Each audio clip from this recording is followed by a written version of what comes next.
It was a regular summer afternoon in a small California town, the kind of day where doors were left unlocked because danger was something that only happened on the news. Until 27 people vanished from the face of the earth. This is not a story about a monster hiding in the shadows. This is a story about a perfectly normal day that became something no child should ever have to survive. And it started with a man named Ed. Frank Edward Ray was not the kind of man who chased headlines. He was not loud. He was not flashy. He was the kind of man who showed up every single day, did his job without complaint, and went home quietly. Ed grew up in Chowchilla, California. He went to school there. He bought a farm there, grew corn, raised cattle, lived an honest and simple life. And then in the early 1950s, he made a decision that had nothing to do with money and everything to do with who he was as a person. He became a school bus driver, not because it paid well, but because Ed Ray genuinely loved his community.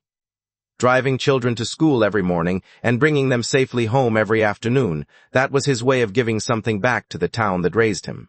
Here is the detail that stops you cold. The children riding Ed's bus were not strangers to him. Many of them were the grandchildren of his own former classmates. Ed had watched this community grow for decades, and every single afternoon he made the same quiet promise: get these kids home safe. That was the deal. That was always the deal. Until today. Chowchilla in 1976 was the kind of town most people forget exists. Population around 5,000, tucked deep into California's Central Valley. Surrounded by flat, endless farmland, baking under a summer sun that showed no mercy. A stranger in town was something you noticed immediately, because strangers almost never came. The children on Ed's bus that day had just finished summer school. But before the ride home, they had been taken to the Chowchilla Fairgrounds swimming pool, a small end-of-week reward for showing up in July when most kids were already on vacation. So when they climbed back onto the bus that afternoon, they were happy, loud, sunburned. 19 girls and 7 boys, ages 5 to 14, already thinking about the weekend. Ed pulled the bus out of the fairgrounds just after 4 p.m., windows down, hot air moving through, kids laughing in the back. This was his route. He had driven it hundreds of times. Every turn was familiar. Every stop was exactly where it was supposed to be. And then he saw the van. It was sitting in the middle of the road, just stopped there, blocking the lane completely, on a stretch that was almost always empty. Ed slowed down. He looked for the driver. His first thought, and this matters, was that someone had broken down and needed help. That was the kind of man Ed Ray was. He stopped because he thought a stranger needed him. He brought the bus to a full stop, and that was the moment everything changed. 3 men stepped out of the van at the exact same time. They were not there to ask for help. Their faces were covered with pantyhose, nylon pulled tight, distorting every feature, making their eyes look hollow and wrong. One of them was already raising a gun before his feet hit the ground. They moved with purpose. Every step was rehearsed. One man pressed a gun to Ed's head and told him to move away from the steering wheel. Another climbed directly into the driver's seat. A third stayed back, positioning himself between the children and the door, making sure no one ran. Ed raised his hands. He moved. The children froze. Some of them started to cry. Some of them went completely silent. That specific silence that comes not from calm, but from shock, so deep the body forgets how to make sound. And then, there was Monica. The nylon was pulled tight over his features, distorting his face into a hollow, faceless shape. But on the sides, 2 long strips of the hosiery dangled down, like floppy ears. 5-year-old Monica Artery looked up from her seat, stared directly at the man holding the gun, and asked a single question. "Are you the Easter Bunny?" She was not acting brave. She had no framework for evil. She was 5 years old, and the most frightening thing in her world was probably a bad dream. The man standing over her, the one with the gun and the distorted face, looked to her like a holiday character. Ed Ray heard that question, and whatever composure he had left took a serious hit. Because now it was not just his life on the line. It was 26 children, the youngest of whom could not tell the difference between a kidnapper and the Easter Bunny. The man who had taken the wheel drove the bus off the main road and down into a dry riverbed called Barinda Slough. The area was thick with bamboo, taller than the bus, dense enough to swallow it completely. A police pilot would later say, you could only spot the bus from the air.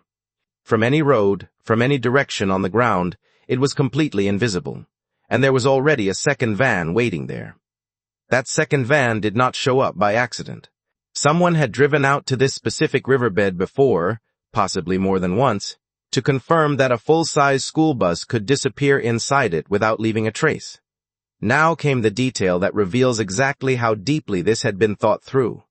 The children were told to get out of the bus, but not by stepping onto the ground. Every single child was forced to jump directly from the bus door into the open van door. No contact with the earth beneath them, no footprints, no drag marks. No physical evidence left behind in the dust to show that 26 children had ever passed through this riverbed. That one instruction, don't touch the ground, was the work of men who were not acting on impulse. The children were loaded into the two vans. The doors slammed shut. Wooden panels lined the interior walls. The windows had been painted solid black. Every last bit of light gone. As the engines roared to life, 26 children were swallowed by complete, suffocating darkness. The vans began to move, vibrating against the gravel road, heating up under the July sun. The children had no idea where they were going, how long they would drive, or if they would ever see their parents again. But the men behind those masks knew exactly where this road ended. They had been planning this exact moment for 18 months. The heat came first. It was July in California's Central Valley. Outside, the temperature was already pushing past 90 degrees. Inside a sealed metal van with no ventilation, with bodies packed tightly together, it got worse fast. The air turned thick and heavy. Breathing felt like work. The younger children started getting sick almost immediately. The van swayed and bumped over the road, and there was nothing to hold on to, nothing to brace against. Motion sickness spread through the smaller kids fast. Some of them vomited. There were no bags. There was no cleanup. They just had to sit in it. There was no food, no water, no bathroom. For a 5-year-old, that is not just uncomfortable. That is a physical crisis happening in complete darkness, surrounded by crying children, while a masked stranger drives you somewhere you cannot see. Ed Ray sat in the back and said almost nothing. That was a decision, not a failure. Ed understood something in those early hours that the children could not. If he panicked, they all panicked. If he stayed still and steady, it gave the younger ones something to anchor to. So he kept his voice low when he spoke, kept his movements calm, and kept checking his watch in the dark. He was tracking time. He was calculating distance. He was doing the only thing he could do, thinking. The older children picked up on what Ed was doing and started doing their own version of it. They moved toward the younger ones. They put arms around the 5- and 6-year-olds. They made quiet promises that probably none of them fully believed. And then someone started singing. It was not a happy song. It started as a familiar one. If you're happy and you know it, clap your hands, the kind every child learns before they can read.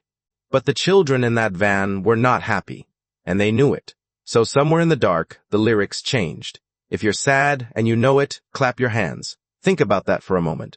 These children, the oldest 14, the youngest 5, rewrote a children's song in real time to match what they were actually feeling. They were not pretending everything was okay. They were singing their fear out loud because singing was the only tool they had left. 6-year-old Larry Park sat in the dark and thought about something no 6-year-old should ever have to think about. He was wondering what it would feel like to die, not dramatically. Just a small, quiet thought forming in a child's brain that had run out of other explanations. And the one adult who was with him was sitting in the same dark, watching the same invisible clock, counting the same endless minutes. Meanwhile, outside those vans, the world was coming apart in a completely different way. Joan Brown came home from work that evening to a house that was completely still. No noise, no peanut butter left on the counter, no muddy shoes by the door. It was the kind of heavy, suffocating quiet that makes a parent's stomach drop before their brain has even caught up.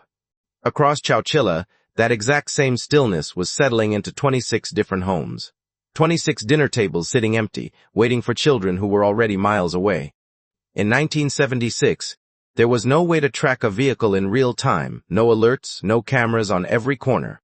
There was just a missing bus, a missing driver, and 26 missing children, and nobody knew where any of them were. A police pilot flew a search pattern just before dark. The spotlight swept across the flat farmland outside town, and then hit the bamboo in Berenda Slough. And there it was. The big yellow school bus swallowed inside the tall bamboo, exactly where the kidnappers had abandoned it. Empty. Silent. Seats covered in dust. Within hours, 30 FBI agents were on the ground in Chowchilla. The governor was notified. This was now the largest mass kidnapping in American history, and the victims were completely unreachable. Inside the vans, the children had no idea any of this was happening. They did not know their parents were waiting. They did not know the entire state of California was looking for them. All they knew was the dark, and the heat, and the road that kept going and going with no end in sight. At approximately 3003 in the morning, 11 hours after the vans first pulled away from that riverbed, the engines finally slowed down. The children felt the road change beneath them. Gravel instead of asphalt, the vans tilting slightly downhill. And then they stopped. They were 110 miles from Chowchilla. Some of the children were not even sure they were still in California. The doors opened. One by one, the children were pulled out into the night air. A flashlight hit each face as they stepped out. And one of the kidnappers, holding a pen, asked each child their name and their age. He was writing them down on a crumpled, ordinary Jack-in-the-Box hamburger wrapper. It was a bizarre and chilling detail. For 18 months, these men had planned every forensic micro-detail. No footprints, painted windows, soundproofed panels. Yet they had not bothered to get a proper notebook or even a printed list of the children on the bus. A fast food bag was apparently enough. To them, this was not a human operation. It was a heist. And these 26 children were just the inventory, scribbled on the back of a fast food wrapper like items on a shopping list. And then the children saw what was in front of them. A ladder, sticking straight up from the ground, leading down into a dark opening cut into the earth. One by one, they were told to climb down. One by one, they disappeared into it. When the last child was inside, the ladder was yanked upward. The heavy metal hatch slammed down, sealing them into the belly of the earth. And then, in the absolute quiet of the California night, came a sound that would play on loop in their nightmares for decades. The hollow, rhythmic thud of dirt being shoveled on top of their heads. The hatch was sealed. The ladder was gone, and the dirt was still falling. They were 12 feet underground, locked inside an old moving trailer buried in a California rock quarry. Above them, hundreds of pounds of packed earth. Around them, walls already starting to bow inward from the weight. And the air, what little was left of it, was getting thinner by the minute. This is where the story should have ended. It didn't. The trailer was not empty when they arrived. Whoever had built this underground prison had stocked it with supplies. Several old mattresses thrown across the floor, a small amount of food, some containers of water, and a pit toilet carved into the wheel wells at the back. There was even a ventilation fan bolted into the wall, humming quietly, pushing just enough air through to keep 27 people breathing. For the first hour, Ed Ray focused on one thing, keeping everyone alive long enough to think. He moved through the trailer quietly, telling each child to drink some water, eat something small, find a mattress, and lie down. Not because everything was fine, but because panicking burns oxygen, and right now, oxygen was the most valuable thing they had. 27 people in a sealed metal box underground. Every minute of screaming was a minute of air they could not get back, so he kept his voice steady, he kept his movements slow. And he waited. Hours passed. The food ran out first. Then, the water got low. And then, without any warning, the ventilation fan stopped. The humming just ceased. In the sudden silence, every child in that trailer understood something had changed. The air that had already been thick and stale became something else entirely, hotter, heavier, like breathing through wet cloth in a sealed room. The younger children started to fade, not sleeping, but drifting into that place between consciousness and passing out where the body simply shuts down to survive. And then the roof started to move. Under the crushing weight of 12 feet of earth above it, the old trailer was reaching its structural limit. The metal ceiling began to groan, bending lower inch by inch. In the pitch black, one of the older boys accidentally bumped into one of the makeshift wooden 4x4 pillars holding up the center of the ceiling. With a terrifying crack, the support split. Dust started pouring through the seams in thin, steady streams.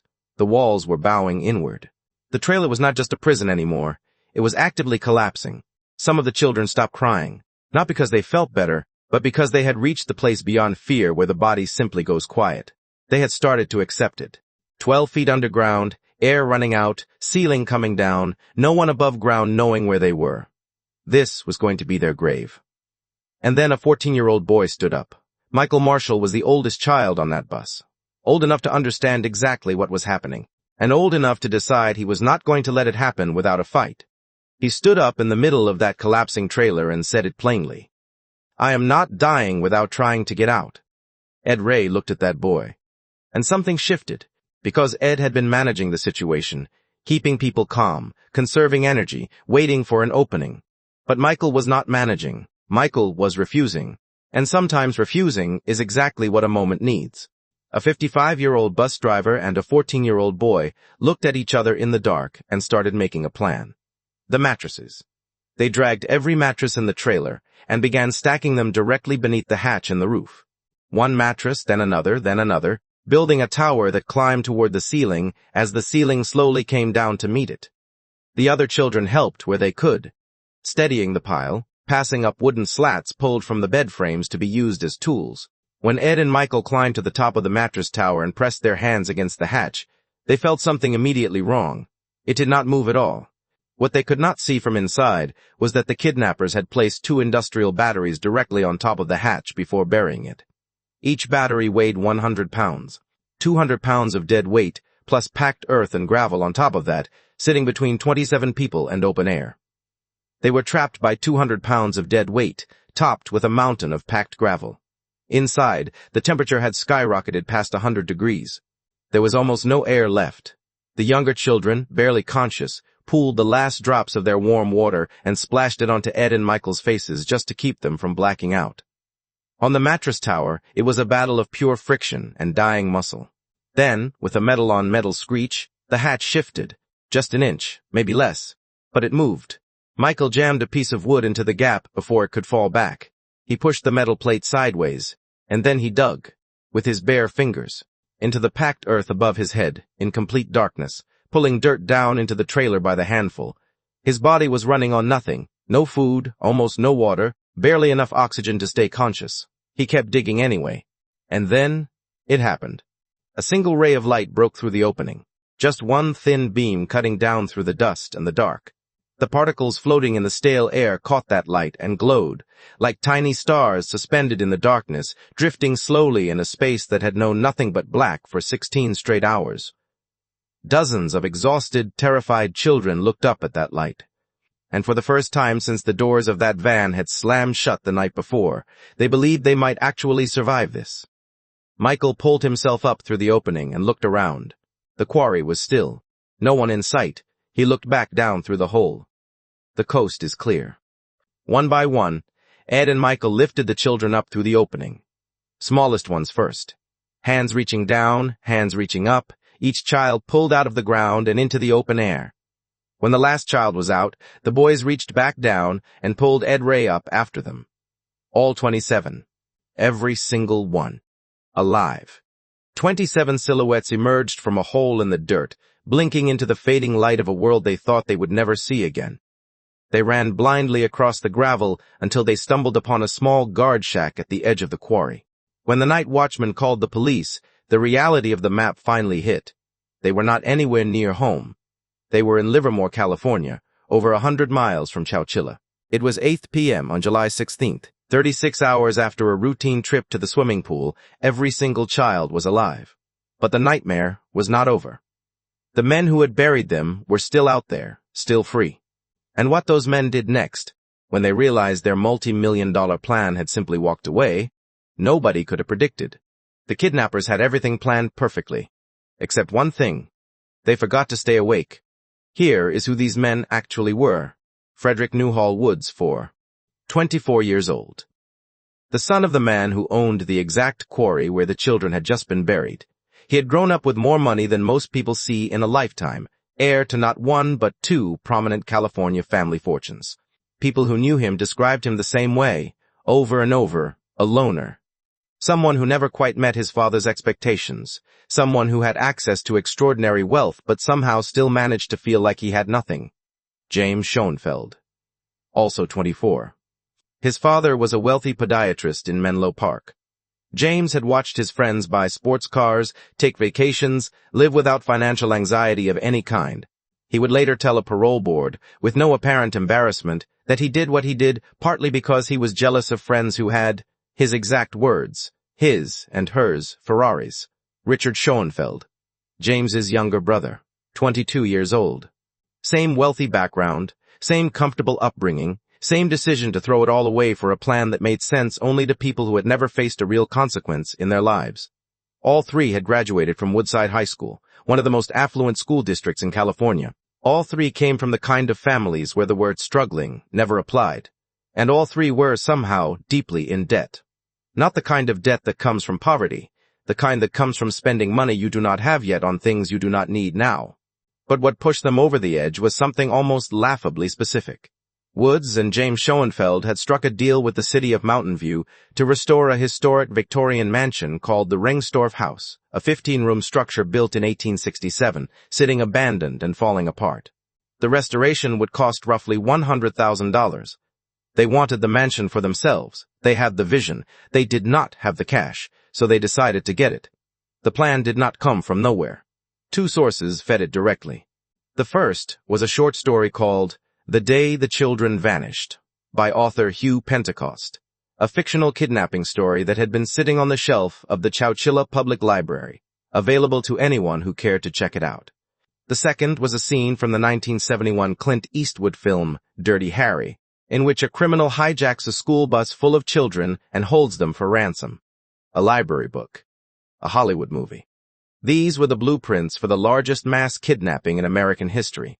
They spent 18 months planning.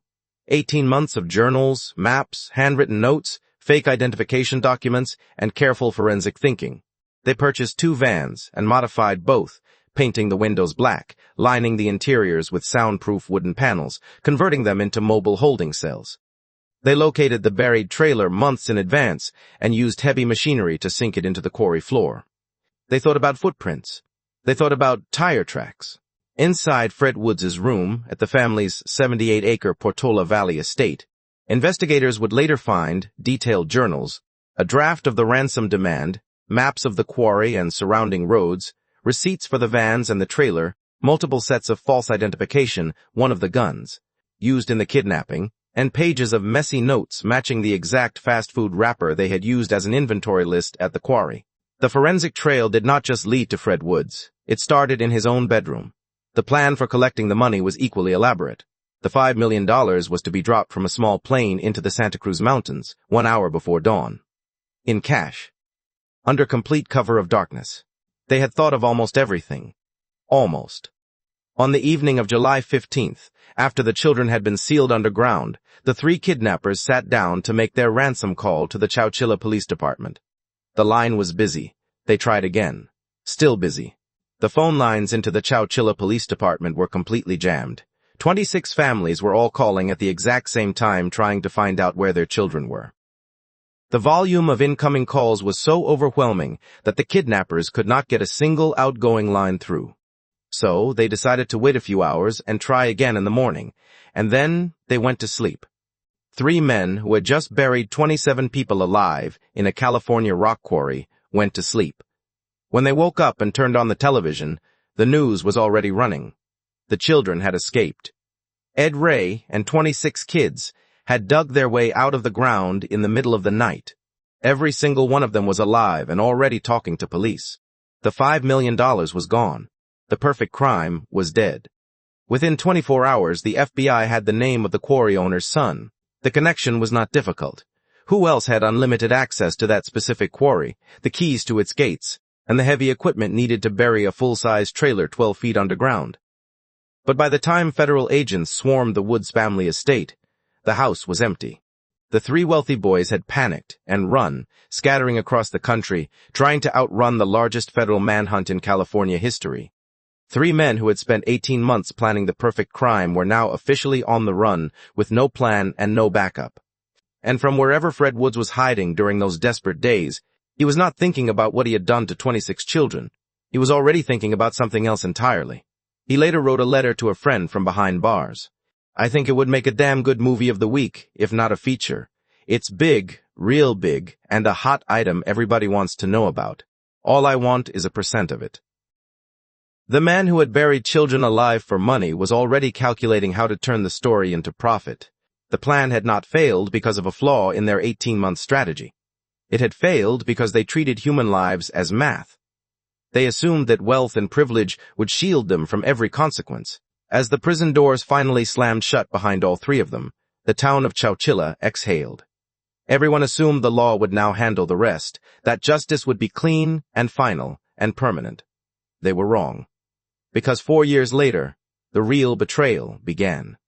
And this time, the enemy was not 3 men in pantyhose masks.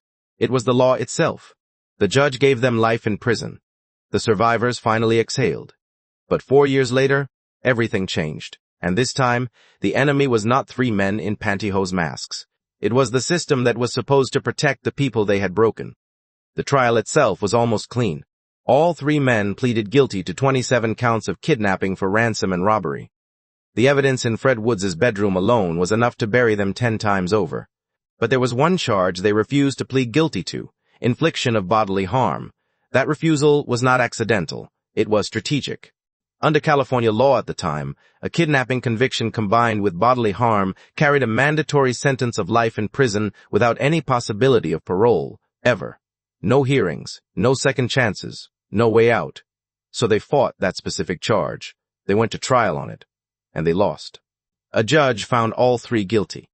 The mandatory sentence was handed down: life, without parole. The children of Chowchilla, now scarred, sleepless, jumping at shadows, heard those words and felt something they had not felt since before July 15, 1976. Safe. It lasted 4 years. In 1980, a panel of appellate court judges reviewed the bodily harm convictions and overturned them. Their reasoning: the physical injuries the children had suffered, mostly cuts, bruises, and minor burns, did not meet the legal threshold for bodily harm under California law. Court ruled that mental trauma is not equal to physical bodily harm. No blood, no broken bones meant no mandatory life sentence. The judges acknowledged the kidnapping was horrific, and then they ruled that being sealed in a metal box underground for 16 hours, breathing air that was running out, watching a ceiling collapse, and wondering if you were going to die, did not legally constitute bodily harm. The 3 men were sentenced. Life with the possibility of parole. And the parole hearings began. There is one more detail about that 1980 panel that history does not let you forget easily. One of the judges who voted to make the kidnappers parole eligible was a man named William Newsom, a prominent California judge who believed strongly in the rehabilitation of convicted felons. Decades later, his son, Governor Gavin Newsom, would try to block the parole of Fred Woods in 2022. The same family, on opposite sides of the same case, 42 years apart. What followed for the survivors was not recovery. It was a different kind of sentence, one that had no end date and no parole board. Jody Heffington was 10 years old when she climbed down that ladder. She grew up in Chowchilla, opened a hair salon, raised a son, but the darkness from that trailer never fully left. She could not sleep without lights on.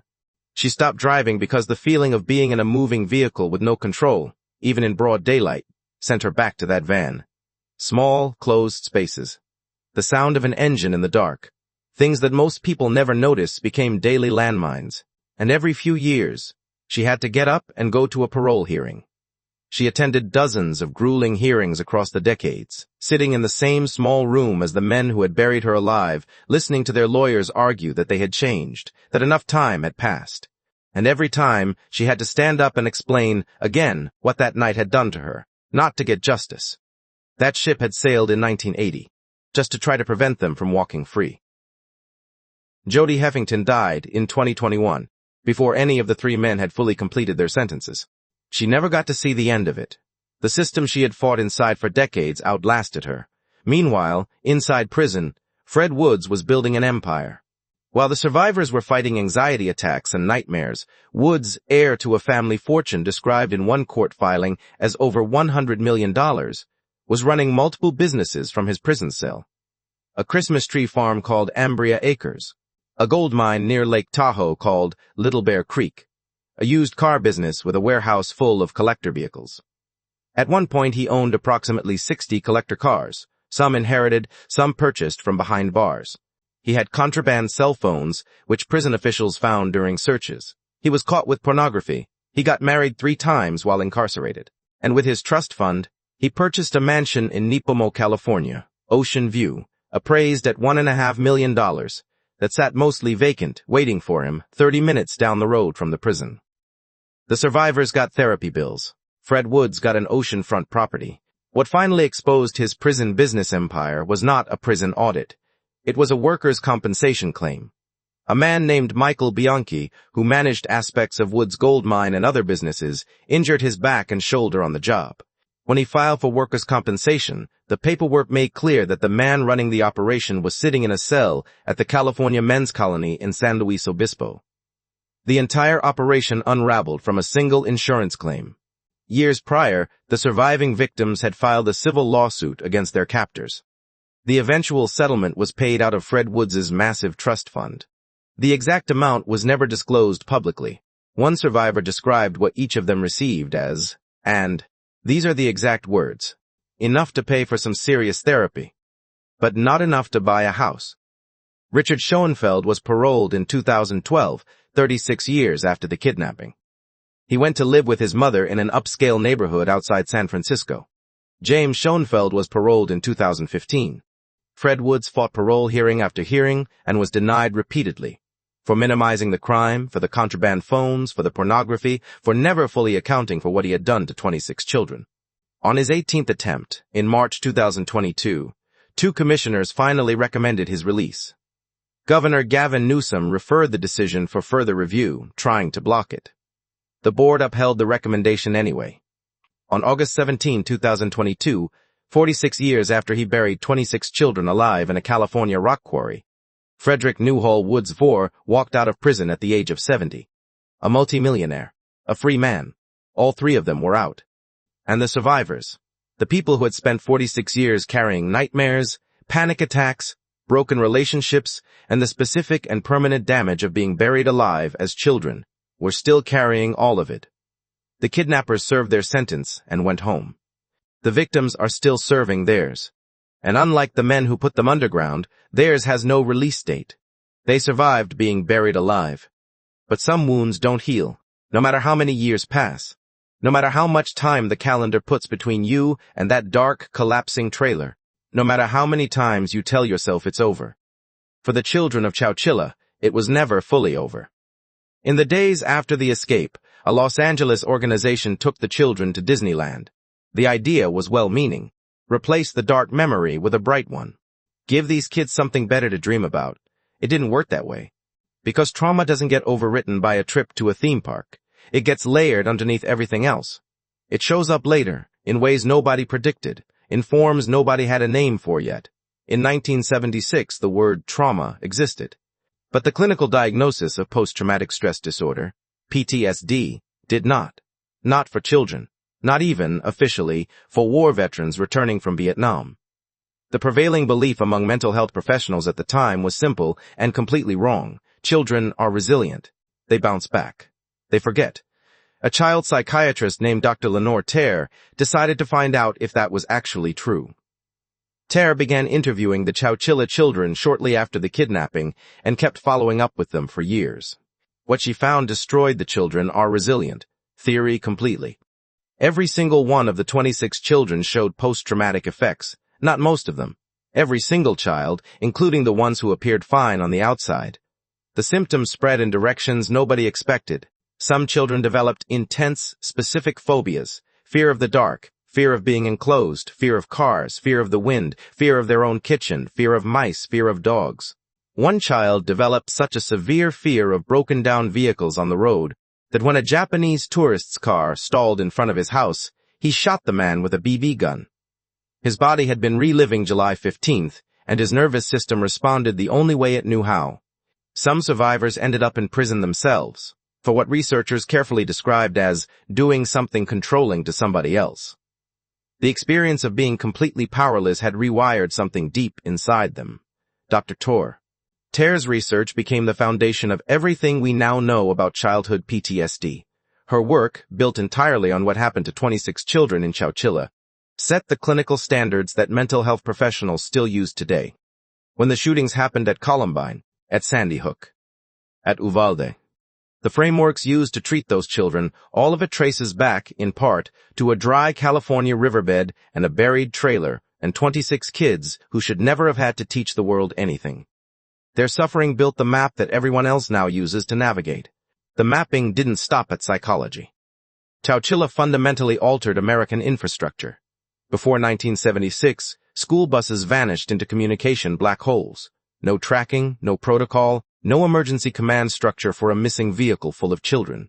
In the wake of the kidnapping, California spearheaded strict new transportation laws, mandatory route tracking protocols, and emergency response systems. This terrifying freeze frame of 26 missing children became part of the very evolutionary panic that would later birth national tracking networks and early iterations of the Amber Alert system. The modern world secured its children using the hard-earned lessons of Chowchilla. The survivors themselves took different roads. Larry Park was 6 years old on that bus. He spent years in the wreckage of what that day left behind. Rage, addiction, a life that kept circling back to July 15th no matter how far he tried to run from it. He has been sober for 9 years now. And in his recovery, he made a decision that most people cannot imagine making. He went to find the kidnappers, all 3 of them. He sat across from them. He shook their hands. He forgave them, not for their sake, but for his own.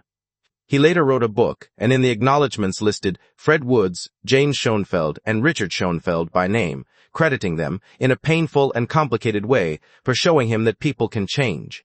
Michael Marshall, the 14-year-old who stood up in that collapsing trailer and refused to die, carries it differently. You can forgive, but you don't have to forget. I got a spot in my heart to forgive, but I got a spot in my heart that's ready to come undone, too. Jennifer Brown Hyde was 50 years old when she told a reporter that she still cannot get into a car with her husband without feeling the anxiety rise. 50 years old. More than 4 decades after the doors of that van slammed shut, and her body still remembers. And then there is Rebecca Dye, 9 years old on that bus, who put the entire thing into 7 words that no court ruling and no parole decision has ever been able to answer. They took our childhood. Not every child gets buried alive. Ed Ray went back to work. After everything, after the FBI, the media circus, the national headlines calling him a hero, Ed Ray got back behind the wheel of a school bus and kept driving children to school. He was embarrassed by the attention. He never saw himself as a hero. He was a bus driver. His job was to get the children home safely. He kept doing that job until 1988, when he finally retired. In the years that followed, the children he had saved never forgot him. They visited. They called. They made sure he knew what that night had meant. Not the terror of it, but the fact that he had stayed steady when everything was falling apart. Ed Ray died on May 17, 2012. He was 91 years old. The city of Chowchilla renamed its largest park in his honor, Edward Ray Park. Every February 26th, his birthday, the city officially observes Edward Ray Day. Somewhere in a dusty farm warehouse in Chowchilla, the original yellow school bus still exists. It has not been destroyed. It has not been turned into a monument. It just sits there, faded, silent, gathering dust, exactly where it has been since the day it was recovered from Berenda Slough in 1976. In 2015, some of the women who had been children on that bus went back to see it for the first time since the kidnapping. They climbed aboard. They sat in the seats they had sat in nearly 40 years earlier. And before they left, they picked up markers and signed their names on the walls. One of them wrote, "You will forever be my hero." For Ed Ray. For the man who checked his watch in the dark so they would not have to be afraid. For the man who kept his voice steady so they could find something to hold on to. For the man who lifted them, one by one, out of a hole in the ground. 3 wealthy men buried 26 children alive for money they did not need, to pay for a mansion they never restored, inspired by a library book and a movie they had watched too many times. They are all free now. The children they buried are still carrying the dark.